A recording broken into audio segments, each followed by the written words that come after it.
Hi there, it's Sam from Pootles.co.uk. Thank you very much for joining me today, and thank you very much for joining me in another one of our Advent Countdown projects. This is a sweetie treat pot, tub, thing, I don't know what you'd call it, sweetie treat pouch maybe. I made maybe 150 of these last year for my children's school fairs. My children go to two different schools and I did both the craft fairs for them, and they have got toffees inside. Not enough that you would get a sugar rush and an overload, but you know, a great treat size. And I've made them in both variants, and actually I've shown the video to make an elongated version of one of these. Now I hadn't planned on making these again, but one of my downline Sam swapped one of these with me at convention, so it kind of inspired me to do another one again, but to do the elongated version as well. And I'm using the designer series paper stacks. You can see I've got so little left, but they're a great size at 6.5 by 4.5 inches, which is 11.4 by 16.5 centimetres.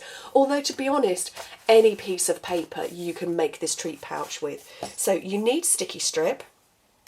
I'm going to go red size. Yes, I think I will do the same actually as I've already done before. And you need to put sticky strip, for this one, you put sticky strip down one of the widths. Probably should have prepped this in advance. One of the widths and both of the lengths. Okay, so that's how you make the fatter one. And given that sticky strip hates me, I really should have prepped this better. Anyway, so that's the layout of the sticky strip for the fatter one. To do the longer one, this one here, it's exactly the same size piece of paper, but you do only one of the length. Whoopsie daisy. Let's get myself all stuck up here. So one of the length and both of the shorter sides. So it's the same principle, one of one side and two of the other. It's just the layout and the placement, I should say, of the sticky strip will determine what shape you get from it. So let's have some fun trying to get this stuff off. Oh, like the tripod.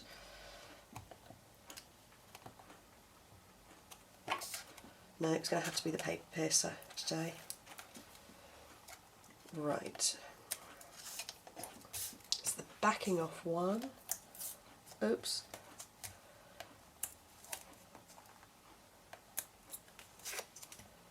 And the other, almost there.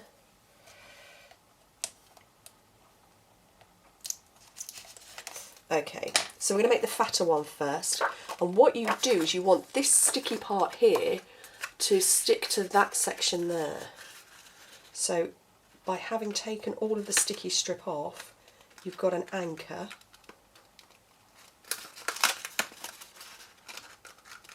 And you line up the top and the bottom to get a tube, and now with your crease line in front of you, kind of between your thumbs, pinch and close, and you grab your toffees, which I've carefully got to one side that are going to stick to everything.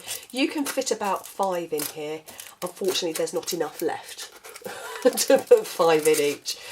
And then you, with your seam on the left or the right, basically the opposite direction, you pinch and close to create this sort of triangular shape. So that's the traditional shape. I think it's a sour cream container that people know it is, although in the UK our sour cream comes in tubs. With the other one, so you've got the only the sticky strip on one of the length, you're doing exactly the same, but you're creating a long tube. And exactly the same principle with the seam between your thumbs. Squeeze, grab some more toffees, don't stick them to the sticky strip, which is exactly what I'm doing. And, oh, can I get a 5th in? I can get the 5th in that one as well. There we go, and then you, oh, I've stuck it to the sticky strip. I knew how to do it. And you pinch and close that. So it's exactly the same piece of paper, but you're folding it in different ways, so you get a different size pouch. A little bit of stamping, Whisper white cardstock, cherry cobbler ink, and my very favourite Very Merry tag set. I'm going to use Bar Humbug. Now if I had been a bit more ironic, I've just stuck my hand in my ink, I would have put humbugs inside. I wasn't that clever. So, Bar Humbug. Oh, I've wibbled that. Let's try that again. There we go, 2 of those, and the matching artisan punch, which is the same shape. Hopefully you can see that. So punch both out.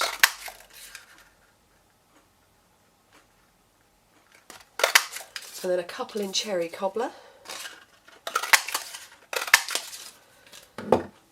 And pop them all up on dimensionals that I have put to one side. I'm using up edge pieces here, not because they need small bits, but just because I've got a lot of edges on the go.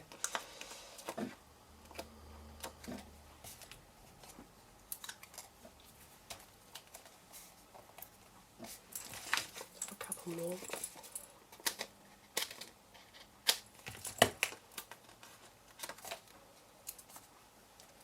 And I'm going to just offset layer these.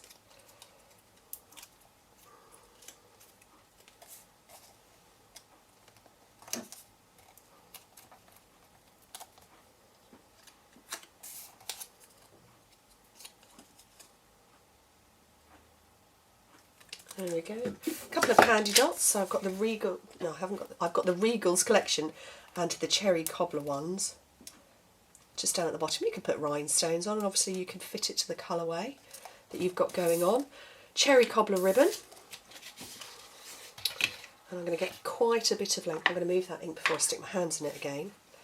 And create a bow, and I'm doing the bunny ears method, which popped into my head the other day, and then I saw somebody do it and they refer to them as making 2 bunny ears. And do you see I got my fingers and thumbs today?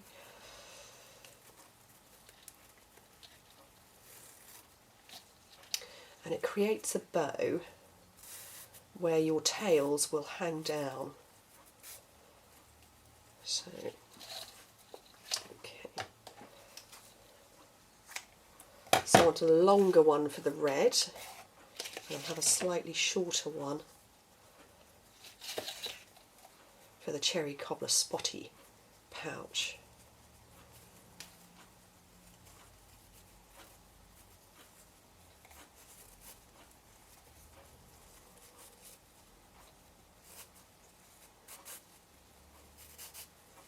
There we go. You just sort of pull it about until you're happy with it, and I'm not at all happy with that. It's going to have to do, otherwise I'll be here all year. And some glue dots on the back of the bow. So do this one, and make sure your seam is going to sit down. So that's one, with its little matching label, and then the other one with these much longer tails. Oh, perhaps if I pick up the glue dot. There we go. And again, make sure your seam is down over the top. A little bit on the front, and there we go. That's how you make sweetie treat pouches with one size of paper, but looking very different. Anyway, thank you very much for joining me, and I hope to speak to you soon. Bye.